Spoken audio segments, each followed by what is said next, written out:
Oke, Bapak Ibu, kita akan belajar, kita akan sama-sama mendengarkan sharing hari ini. Saya akan berbagi tentang eklesia, gereja untuk kota. Sebenarnya ini apa yang saya mau sampaikan ini sebenarnya hal yang sangat penting, Bapak Ibu. Karena memang waktu kita dengar kata eklesia, itu yang ada dalam gambaran kita itu selalu berhubungan dengan jemaat, dengan mungkin ada yang berpikir bahwa jemaat itu atau gereja itu adalah gedung. Nah, saat ini kita belajar sama-sama. Sebenarnya eklesia itu apa sih? Tapi sebelum saya masuk ke situ Bapak Ibu, saya itu bersyukur sekali bisa ada di jemaat kita di tempat ini, di Abalov Kelapa Gading. Saya tahu gereja kita ini adalah gereja yang, saya mau bilang gereja yang sangat punya hati misi Bapak Ibu. Ya, gereja yang mau memberikan.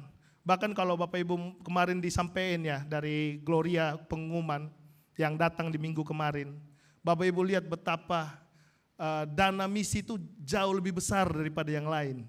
Wow, itu sebenarnya menunjukkan hati jemaat bagi apa yang Tuhan lagi kerjakan ke suku-suku dan ke bangsa-bangsa dan kota-kota yang lain. Dan saya sangat kagum dengan hati Bapak Ibu yang punya hati yang berbelas kasihan, mau melihat sesuatu hal yang besar yang Tuhan lakukan buat bangsa-bangsa. Sebenarnya itu konsep eklesia Bapak Ibu. Dan saya percaya bahwa apa yang kalau tadi sebelum datang Bapak Ibu sempat lihat ada foto-foto pelayanan di suku-suku, di Sumba, di Kalimantan, di Sulawesi, di Lampung, di Bali. Itu sebenarnya adalah pergerakan yang Tuhan lagi lakukan di kota-kota. Ada orang-orang yang penting yang bertobat di kota-kota. Di Sumba seperti kesaksian kemarin ada bupati yang hari ini lagi dimuridkan oleh komunitas kita. Bahkan setiap keputusan-keputusan dia untuk kotanya, dia selalu melibatkan komunitas untuk mengambil keputusan bersama-sama. Dan itu memang konsep eklesia Bapak Ibu. Dan saya lihat bahwa apa yang sudah ditabur oleh Bapak Ibu hari-hari ini, itu sangat-sangat berdampak besar buat apa yang Tuhan lagi kerjakan. Khusus untuk Indonesia, bahkan nanti ke depan akan sampai ke bangsa-bangsa. Ada banyak titik-titik baru yang terbuka hari ini. Mungkin nanti kita akan bisa update ke Bapak Ibu. Kita biasanya akan mengupdate waktu dalam bentuk email bagi Bapak Ibu yang sudah menabur. Kita akan update bagaimana Tuhan melakukan pergerakan. Tapi juga saya berpikir nanti ada mungkin bulan-bulan misi juga perlu kita update.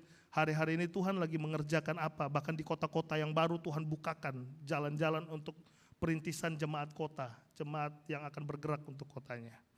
Oke, itu mungkin sedikit dari saya. Nah, hari ini kita akan belajar eklesia gereja untuk kota. Dalam Matius 16 ayat 18, dia mengatakan bahwa aku pun akan berkata kepadamu, engkau adalah Petrus dan di atas batu karang ini aku akan mendirikan jemaatku dan alam maut tidak akan menguasainya. Di zaman dulu Bapak Ibu, di kalangan orang-orang Yahudi zaman Yesus itu ada 3 konsep yang mereka sudah tahu. Dan itu mereka sangat kenal 3 konsep ini. Dan itu penting buat zaman Yesus pada saat itu. Ada 3, yang pertama namanya bait suci. Yang kedua namanya sinagoge. Dan yang ketiga namanya eklesia. Ini dia. Jadi kalau dengar jemaat, kita jangan berpikir bait suci Bapak Ibu. Beda. Yang dimaksud dengan jemaat itu adalah eklesia, bahasa aslinya ekaleo, eklesia. Jadi waktu Yesus pertama bilang sama Petrus, di atas batu karang ini, aku akan mendirikan eklesiaku. Bukan aku akan mendirikan bait suciku. Bukan aku akan mendirikan sinagogku. Nah, pertanyaannya, kenapa Yesus justru mendirikan bait suci ya? Eklesia ya? Kenapa dia tidak bilang, aku akan mendirikan bait suciku. Sama seperti bangsa Israel yang selama ini lagi membangun bait suci. Mereka mau pengen bangun bait suci karena apa? Karena bait suci itu adalah pusat penyembahan mereka. Kenapa eklesia? Nah, kalau untuk mengetahui apa itu eklesia, kenapa eklesia, kita akan belajar hari ini Bapak Ibu. Untuk melihat sebenarnya eklesia itu apa sih? Apakah ada unsur rohani dari eklesia? Kata-kata akar katanya itu apakah itu ada berbau mungkin akar kata dari doa kah? Dari worship kah? Atau apa sih itu eklesia? Sehingga kita bisa pahami kenapa Yesus memilih kata itu. Oke, next. Apa itu eklesia? Nah, untuk memahami ini Bapak Ibu, kita perlu melihat asal-usulnya kata eklesia itu. Sebenarnya eklesia itu lahir dari kapan sih? Kalau kita melihat kata eklesia itu dari bahasa Yunani, Bapak Ibu. Nah, ini akan dalam asal-usul eklesia itu sebenarnya orang Yunani memahami itu adalah kumpulan warga. Kalau zaman dulu itu zaman bangsa Romawi, saya baca bukunya, literaturnya tentang eklesia dari orang Yunani itu sebenarnya gini. Anak-anak muda di atas 18 tahun ke atas itu dikumpulkan diikuti wajib militer. Mereka ikut wajib militer, mereka dilatih di situ, ditempa di situ, baru mereka menjadi orang-orang yang memutuskan nasib kotanya. Itu eklesianya Yunani itu. Kumpulan warga yang dipanggil keluar, anak-anak muda tadi yang dipanggil keluar, untuk menentukan arah kota, bayangin. Kota diarahkan oleh orang-orang yang dipanggil keluar itu. Terus apa lagi? Mereka terlibat menentukan arah kehidupan kota. Fokusnya pada kota, kehidupan publik dan pemerintahan. Jadi istilah eklesia pada zaman orang Yunani itu sebenarnya istilah pemerintahan, Bapak Ibu. Istilah kerajaan. Makanya kenapa kita selalu bilang tentang misi Bapa? Karena eklesia itu tidak ada hubungannya tentang penyembahan. Eklesia itu berhubungan dengan pemerintahan. Itu berhubungan dengan otoritas, itu berhubungan dengan kuasa. Itu eklesia pada zaman Yunani. Nah, kita lihat lanjut lagi. Setelah itu waktu Romawi berkuasa, Romawi mengambil ahli kota Yerusalem, dia menggunakan konsep yang sama. Jadi waktu Romawi menguasai waktu itu, bukan hanya Yerusalem tapi semua sistem yang ada, Romawi mengadopsi sistem eklesia itu, tapi beda. Cara adopsinya Romawi itu dia gini, dia menjadi orang-orang yang menjadi warga negaranya Romawi, 2-3 orang yang diutus pergi itu menjadi kumpulan mereka itu waktu ada di satu tempat, mereka menjadi perwakilan dari kekaisaran Romawi, bayangin. Jadi waktu 2-3 orang berkumpul, maka kehadiran otoritas kaisar itu ada di situ. Itu namanya kalau disebut itu konsep konventus. Konventus itu adalah konsep Romawi di mana 2-3 orang berkumpul, maka di situ kehadiran kaisar dan otoritas kaisar berjalan di situ. Makanya saudara ingat nggak waktu Paulus itu ditangkap di Kisah Para Rasul 22 ayat 25 sampai 29, mereka tangkap, mereka sisakan, mereka siksa sama Paulus. Terus Paulus bilang gini, aku warga Romawi loh, aku warga Rum. Apa yang terjadi dengan prajurit itu? Mereka takut kan? Kenapa mereka takut? Mereka lagi tahu bahwa ini berurusan dengan otoritas kaisar. Karena dia warga negara Romawi. Begitu dia warga negara Romawi, maka di situ akan ada apa?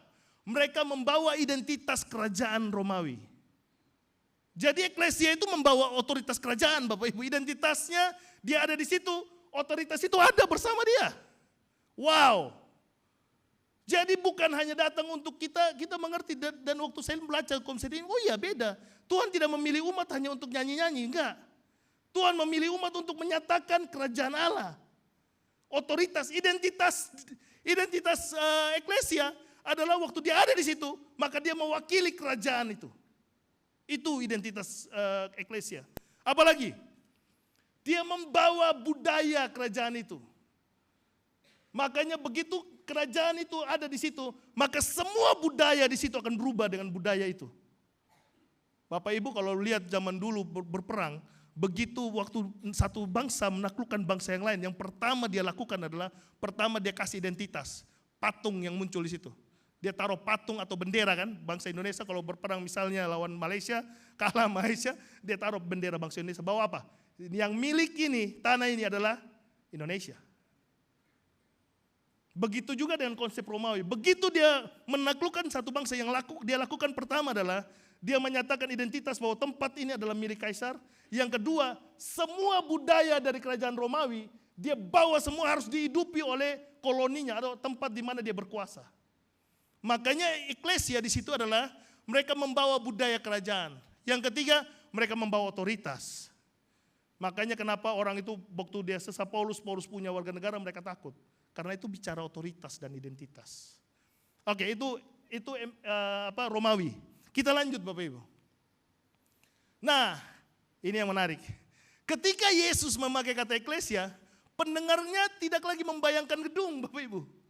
Jadi begitu kata Yesus bicara tentang di atas batu karang ini, aku akan membangun jemaatku, yang ada di otak para pendengar atau murid-murid, dia lagi tidak berpikir bahwa Yesus mau membangun bait suci baru nih. Enggak. Itu bukan bicara tentang bait suci lagi itu. Itu sudah berbicara tentang membayangkan komunitas kerajaan yang Yesus bangun. Sebagai perwakilan dia di muka bumi ini. Mengambil otoritas-otoritas publik yang ada di setiap posisi di mana mereka berada. Itu eklesianya Yesus. Jadi waktu Yesus bicara gini, aku akan membangun jemaatku. Murid-murid sudah bayangin, oh iya, kita harus merebut setiap bidang-bidang kehidupan. Ini kan visi Abba Love, visi kita. Menghadirkan kerajaan Allah di setiap bidang kehidupan. Ini visi eklesia Bapak Ibu. Itu keren banget itu. Saya yakin founder-founder kita dapat itu bukan asal-asalan itu. Itu representasi kerajaan Allah di muka bumi ini. Kita lanjut. Nah, sekarang kita lihat, apa sih eklesianya Yesus? Maksudnya Yesus memakai eklesianya seperti apa konsep eklesia Yesus? Eklesia Yesus itu adalah kerajaan yang diberikan kepada orang kudus. Ini eklesia Yesus. Matius 13 ayat 16, Matius 16 ayat 13 dia berkata, kalau Bapak Ibu baca di Matius 16 ayat 13, dia bertanya, menurut kamu siapakah anak manusia itu? Itu pertanyaan penting Bapak Ibu. Itu bukan hanya asal, oh ada isu yang mengatakan dia Yeremia, ada yang mengatakan dia Yeskiel, ada yang mengatakan dia Nabi Elia. Bukan, itu isunya bukan itu. Waktu Yesus mengatakan, menurut kamu siapakah anak manusia itu? Itu dia lagi rujuk ke Daniel 7 Bapak Ibu. Daniel 7 ayat 13, saya baca buat Bapak Ibu. Yesus lagi mau bilang begini, yang di Daniel 7 itu lagi tergenapi hari ini. Daniel 7 ayat 13 saya baca. Aku telah melihat dalam penglihatan malam itu, tampak datang dengan awan-awan dari langit, seorang seperti anak manusia. Nah, ini kata yang dipakai, siapakah anak manusia itu? Jadi dia dapat penglihatan seorang seperti anak manusia. Datang ia kepada yang lanjut usianya. Nah, saudara sudah bayangin bahwa yang datang seperti anak manusia datang kepada yang lanjut usianya, kepada Bapa. Terus apa? Datang ia kepada yang lanjut usianya dan ia dibawa ke hadapannya. Ayat 14. Lalu diberikan kepadanya kekuasaan dan kemuliaan dan kekuasaan sebagai raja. Maka orang-orang dari segala bangsa, suku bangsa dan bahasa mengabdi kepadanya. Kekuasaannya ialah kekuasaan yang kekal, yang tidak akan lenyap, dan kerajaan ialah kerajaan yang tidak akan musnah. Itu ayat 14. Kita langsung pindah ke ayatnya yang ke-18. Ayat yang ke-18 dia bilang begini. Sesudah itu orang-orang kudus milik yang maha tinggi akan menerima pemerintahan. Dan mereka akan memegang pemerintahan itu sampai selama-lamanya, bahkan kekal sampai selama-lamanya. Langsung lompat ke ayat 27. Maka pemerintahan, kekuasaan dan kebesaran dari kerajaan-kerajaan di bawah semesta langit akan diberikan kepada orang-orang kudus. Umat yang maha tinggi, pemerintahan mereka adalah pemerintahan yang kekal dan segala kuasa akan mengabdi dan patuh kepada mereka. Wow, itu konsep Yesus tentang eklesia. Jadi Bapak Ibu dengan konsep ini sebenarnya kita sudah mulai melihat bahwa wah, Bapak Ibu bukan orang yang biasa Bapak Ibu. Kita orang spesial, perwakilan raja loh. Wah, beri tepuk tangan buat Tuhan dulu. Waduh, luar biasa. Bapak Ibu dimanapun Bapak Ibu ada, di situ kerajaan Tuhan ada Bapak Ibu. Perwakilan raja ini yang duduk ini hari ini. Saya lagi berhadapan dengan perwakilan raja itu. Itu bukan biasa-biasa Bapak Ibu. Itu luar biasa. Matius 16 ayat 18 dia bilang, aku akan membangun eklesiaku. Aku akan memberi kunci kerajaan. Eklesia adalah umat kerajaan. Bukan hanya komunitas ibadah Bapak Ibu. Jadi Bapak Ibu jangan salah memikirkan bahwa oh ya yang penting saya sudah datang gereja. Bukan itu konsepnya. Konsepnya Bapak Ibu harus memerintah di bidang Bapak Ibu. Bapak Ibu harus punya pengaruh di bidang Bapak Ibu. Itu konsep kerajaan. Karena kalau Bapak Ibu tidak ada di sana dan tidak mewakili raja, maka konsep ini gagal. Ini bukan asal-asalan Bapak Ibu. Saya waktu merenungkan ini saya bilang, wah, Abba Love Kelapa Gading lagi membangun eklesia di kota Bapak Ibu. Kita pergi ke suku-suku, kita pergi ke kota-kota, ini yang kita ajarkan. Kalian harus mengerti, kalian perwakilan raja di kota ini. Masalah kota ini adalah masalah gereja. Ya, masalah kota adalah masalah gereja. Waktu gereja tidak mengambil alih, maka dunia ini yang mengambil alihnya. Karena kita memiliki otoritas legal, Bapak Ibu. Saya kebayang waktu itu, saya bilang sama istri saya bayangin. Kalau ada orang yang tidak legal atau orang yang bukan siapa-siapa datang ke rumah kita terus bilang gini, saya mau menguasai rumahmu dan saya sebagai pemilik rumah hanya diam. Saya rasa bukan begitu konsepnya. Saya sebagai pemilik gereja saya harus, nggak boleh yang nggak benar harus ada di sini. Pergi. Karena saya penguasa legalnya diberikan oleh raja sebagai perwakilannya di sini. Next. Nah ini dia. Bait suci itu Bapak Ibu. Bait suci itu pusat penyembahan ritual berfokus pada tempat Bapak Ibu. Jadi kenapa Tuhan tidak membangun bait suci? Karena waktu dia mati di kayu salib, yang pertama dia lakukan, dia robek itu tirai yang membatasi itu. Saya tidak di situ lagi. Saya tidak diam dalam bait suci lagi. Sehingga orang harus datang kepadaku, harus datang dulu ke bait suci baru bisa ketemu dengan aku. Enggak, saya robek itu. Tuhan lagi hancurkan konsep itu. Tapi Tuhan tetap pakai juga. Tapi modelnya berbeda Bapak Ibu. Tubuhmu adalah bait suci Allah. Jadi konsepnya Yesus tidak membuang konsep bait suci Bapak Ibu. Tapi dia pakai bait suci itu dengan cara apa? Tubuhmu bait suci Allah. Maka dia berdiam di dalammu. Pusat ritual atau pusat penyembahanmu bukan lagi di gedung. Pusat penyembahanmu di dalammu. Maka maka segala ekspresi penyembahan itu lahir dari dalam Bapak Ibu. Yesus tidak buang konsep gedung, tapi dia mau pakai eklesia. Dia bilang gini, aku berdiam di dalam kamu sebagai bait suciku. Yang kedua, sinagog, pusat pengajaran, komunitas belajar berbasis, tapi dia tetap berbasis tempat Bapak Ibu. Jadi dulu di bangsa Israel itu ada namanya sinagog. Sinagog itu tempat orang belajar firman, tempat orang berkehidupan saling, tapi dia harus ada di satu tempat khusus. Semua orang harus datang ke situ, sinagog itu. Nah kalau Israel ini pakai kata sinagog ini. Tapi Yesus bilang sinagog kita di mana? Komsel Bapak Ibu. Dia tidak buang itu. Di situ tempat kita belajar saling. Di situ kita belajar mengenal Tuhan. Di situ kita belajar saling mengasihi. Di situ kita belajar saling melayani satu dengan yang lainnya. Di situ kita melihat kebutuhan-kebutuhan orang dan kita mulai belajar menjawab. Kenapa penting? Karena ini harus menjadi budaya dari kerajaan Allah dalam hidup eklesia untuk dia bawa itu nanti ke dunia terhilang. Dia perlu dibelajar, diajar. Jadi salah kalau kita memikirkan bahwa gereja Abba Love Kelapa Gading itu pusat ritual kita. Bukan. Ini adalah keluarga rohani. Ini tempat kamu gagal, bisa salah, bisa. Ini tempat kita dilatih, bisa.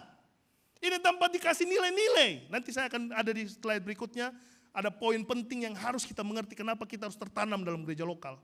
Kalau enggak kita enggak akan bisa jadi eklesia yang berdampak. Bapak Ibu. Nah ini dia. Ekspresi penyembahan di bidang kehidupan itu, eklesia itu punya ekspresi penyembahan itu bukan di gedung Bapak Ibu. Ekspresi penyembahan eklesia itu di kota. Atau di bidang kehidupan di mana Bapak Ibu ada.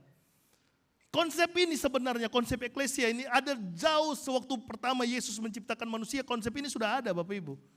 Kejadian 2 ayat 15 itu tergambarkan konsep eklesia sebenarnya. Waktu Allah menciptakan Taman Eden, dia bilang gini, usahakanlah taman ini. Usahakan dan memeliharalah taman ini. Kata usaha, mengusahakan, itu bahasa aslinya abad Bapak Ibu. Abad atau lahir kata yang muncul di situ avoda, artinya worship. Jadi penyembahan pertama manusia sebelum manusia jatuh dalam dosa adalah manusia mengerjakan apa yang menjadi perintah Tuhan di mana dia ada. Itu worshipnya. Penyembahan manusia itu waktu dia ada di dunia pekerjaan, dia ada di dunia pendidikan, dia berikan yang terbaik di sana. Itu worshipnya.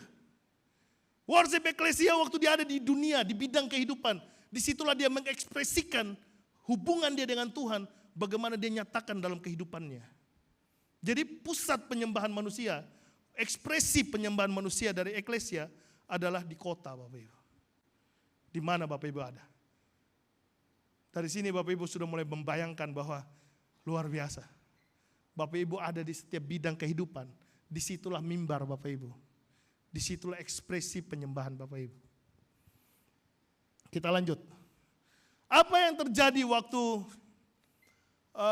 eklesia tidak mengambil perannya Bapak Ibu? Ini yang terjadi Bapak Ibu. Saya percaya Bapak Ibu punya banyak berita yang Bapak Ibu baca hari-hari ini. Tapi ada di sini dikatakan 399 dokter RI ingin mengakhiri hidupnya.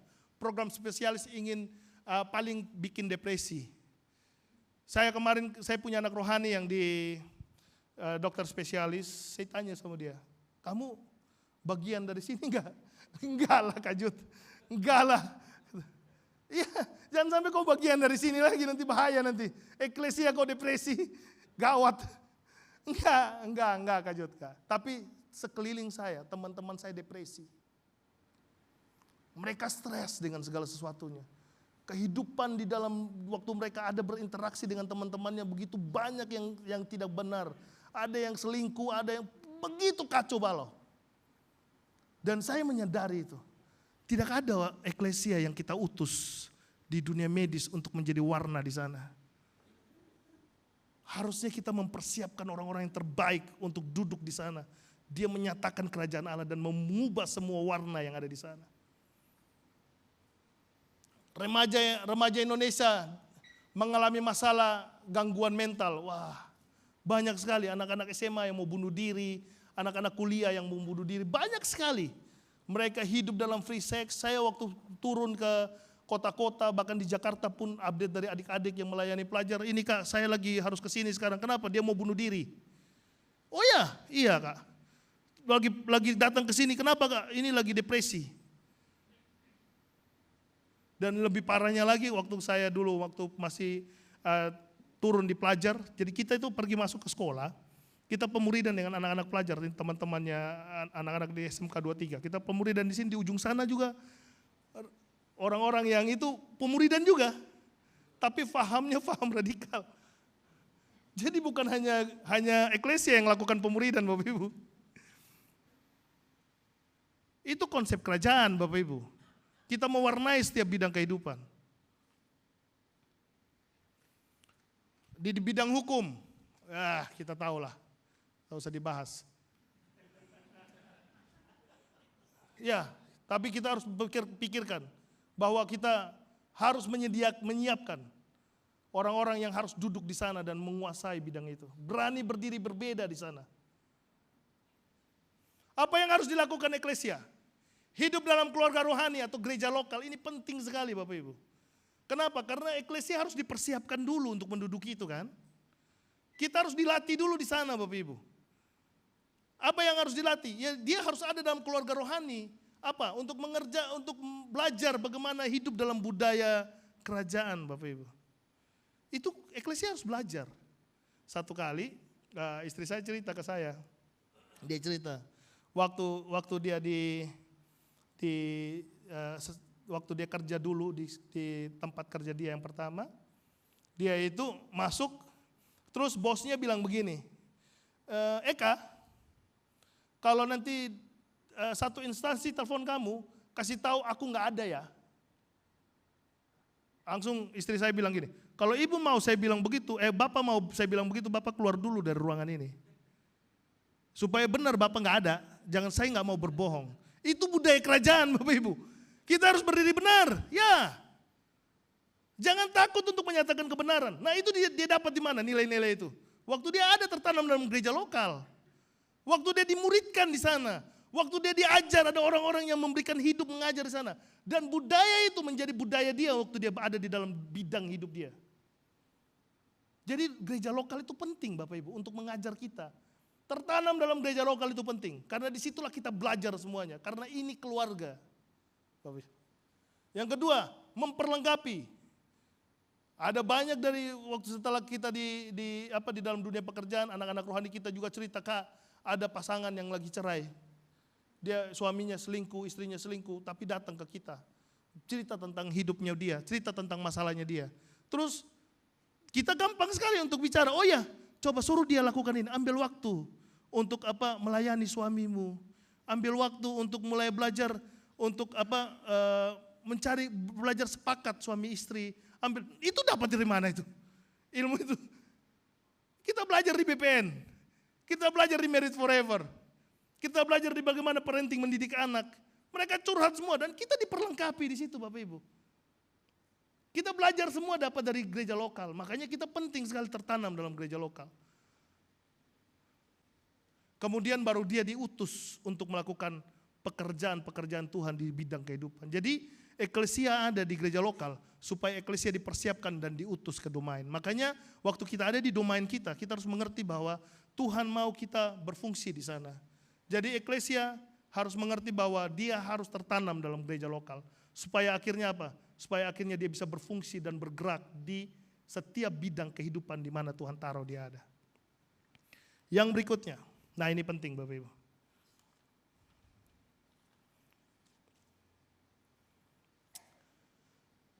Eklesia harus hadir di bidang kehidupan. Eklesia harus hadir di bidang hukum, pendidikan, kesehatan, media, keluarga, pemerintahan. Kita harus hadir di sana Bapak Ibu. Kita yang ada di dalam dunia pendidikan, jangan jadi guru yang biasa-biasa saja. Jangan jadi dosen yang biasa-biasa saja. Kita harus jadi dosen yang berbeda dengan yang lain.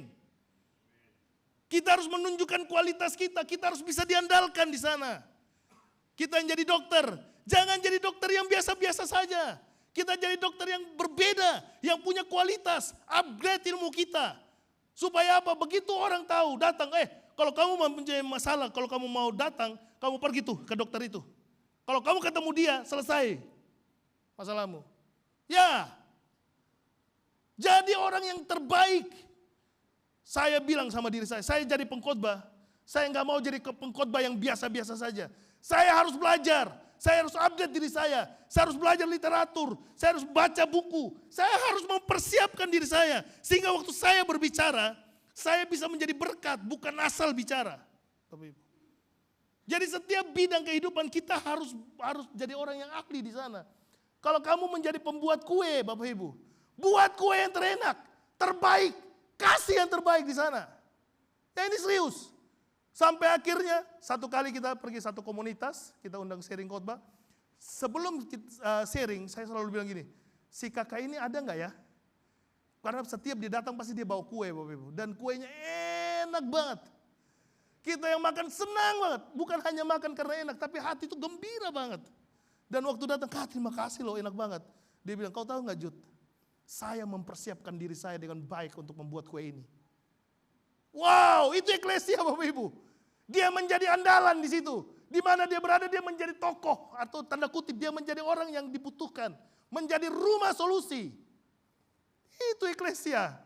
Jangan begitu kita kerja, yang karyawan datang masuk jam 8, datang jam 10, jam 8 lewat 5, jam 8 lewat 10. Bagaimana caranya kita perwakilan kerajaan Bapak Ibu. Ya, waktu kamu duduk di situ lagi bekerja, kerajaan sorga itu lagi bersama-sama denganmu. Kasih yang terbaik. Kasih yang terbaik. Di dunia hukum, saya bicara satu advokat, kita ngobrol duduk, saya bilang gini, bro bisa tolong gak? Apa Kak Jud? Saya rindu, satu saat nanti kita di Abalov Kelapa Gading pengen buka lembaga bantuan hukum, saya bilang, komunitas.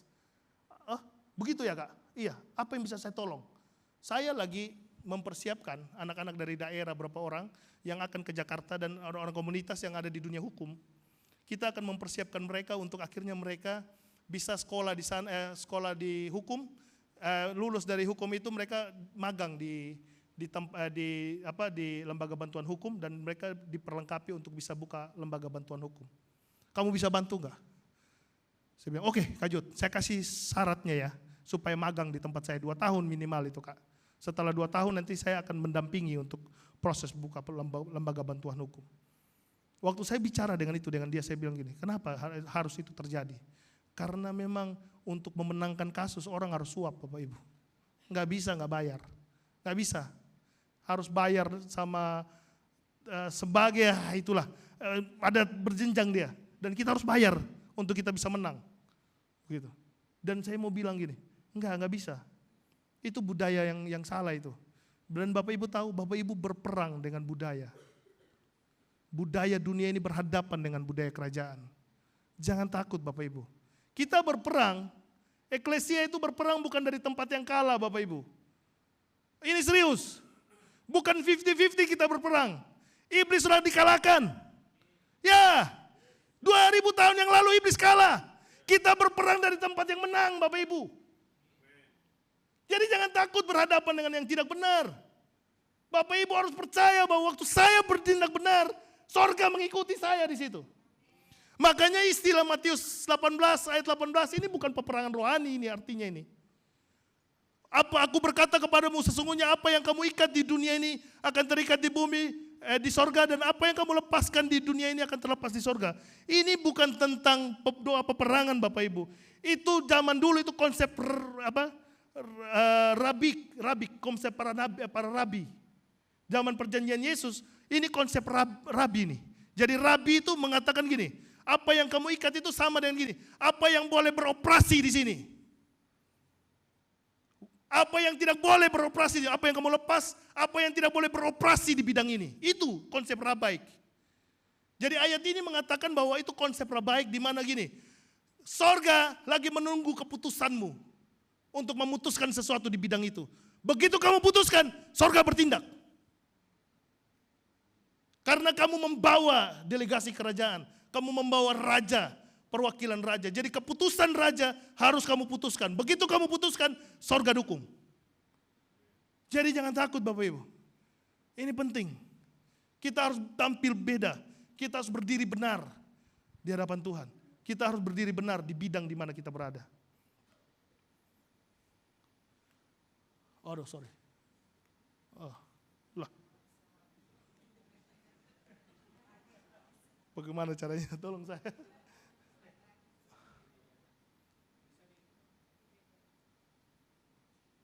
Maaf.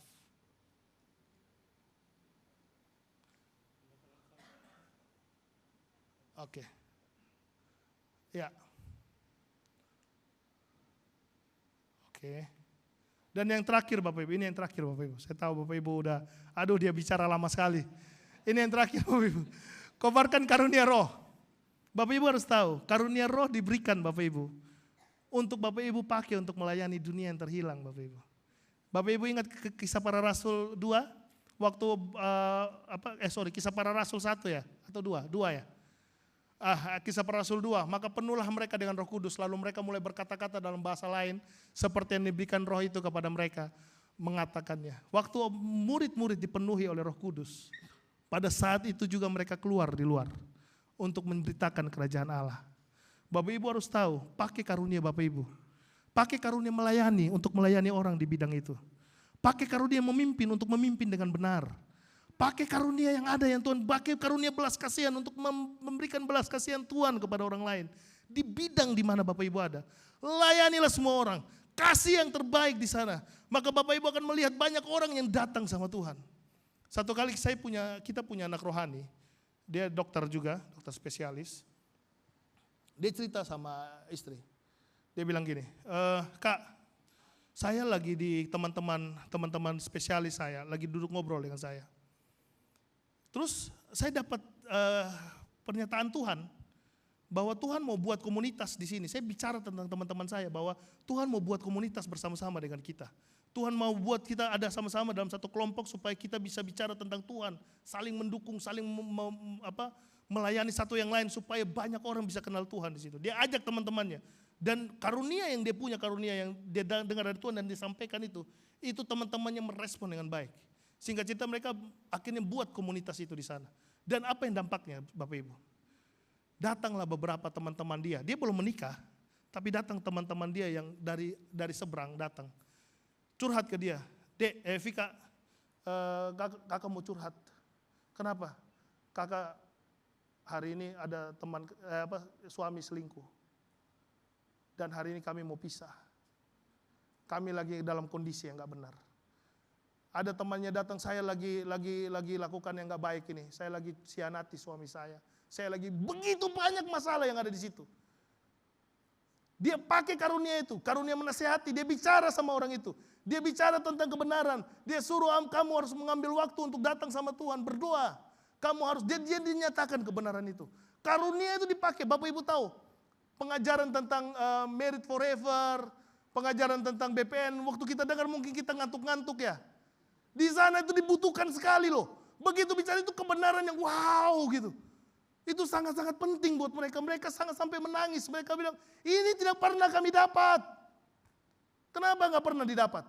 Karena nggak pernah ada yang cerita tentang itu.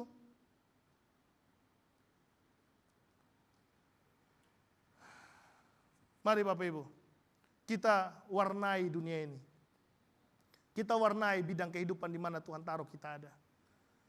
Karena Bapak Ibu harus tahu, karunia yang Bapak Ibu terima dari Tuhan untuk menyatakan kerajaan. Saya minta pemusik boleh naik ke atas.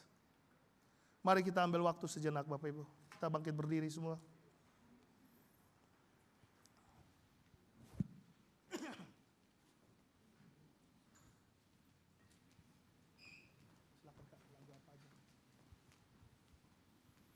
Mari kita ambil waktu sejenak. Kita tutupkan mata kita sebentar.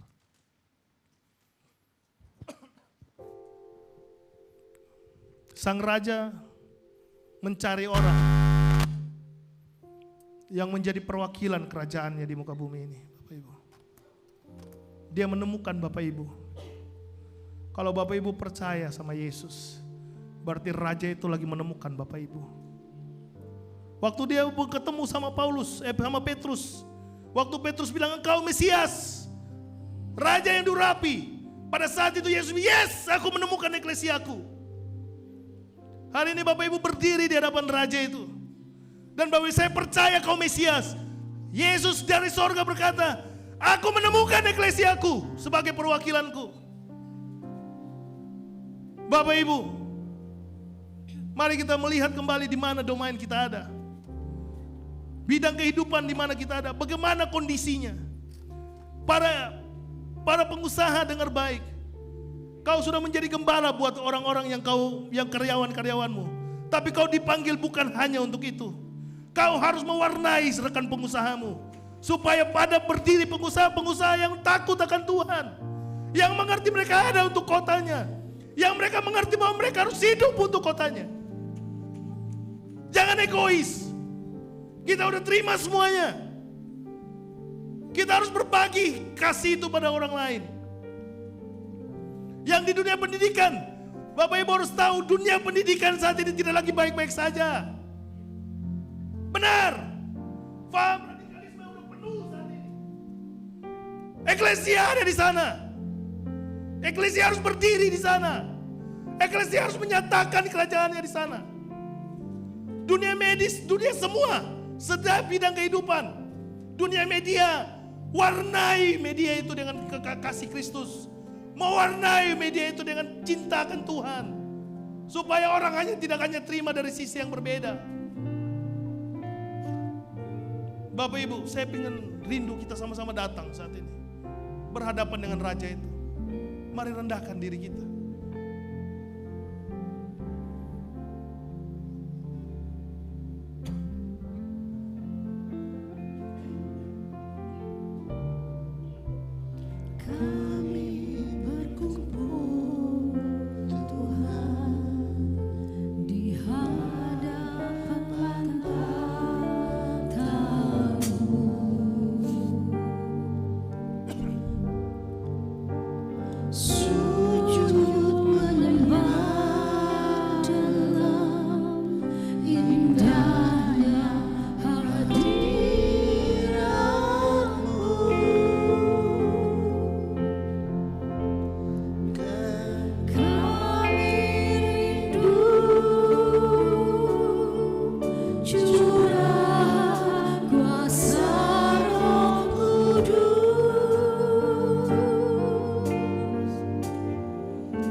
belas kasihan dari Tuhan. Terima belas kasihan dari Tuhan. Banyak orang yang menderita, Banyak orang yang terkurung dalam gelap. Di setiap bidang kehidupan, kamu dipanggil Tuhan untuk memerdekakan, membebaskan. Yes.